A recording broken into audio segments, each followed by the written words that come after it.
Gikatakda na ug adlaw Agosto 16, 2026 ang gikanaman nga indak-indak sa kadalanan street dancing competition ug ang floral float parade isip kabahin sa pagsaulog sa Kadayawan Festival 2026 sa Davao City. Karong tuiga magsugod ang rota sa parada sa Rojas Avenue ug maagi sa CM Recto Avenue, Bonifacio Street, diretso na sa San Pedro Square. Apan ang labing dako nga kabaguhan ug sa unang higayon nga mahitabo mao pagpahigayon sa final showdown sa indak-indak sa kadalanan dito sa Davao City Coastal Road sa Tulip Ikulan Dakbayan adlawng Domingo sa hapon. Butang nga gikalipay ug gihangop pag-ayo sa mga Davaoenyo.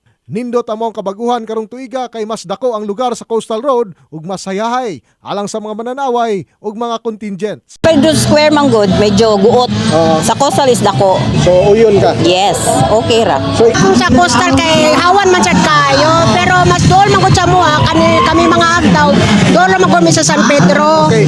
Mo na sa San Pedro lang jud ko magadi kayo kay dako makay naglugar diha na sa coastal god. Layo lang. So at least ang mga tao daghan ang masuruyan dito.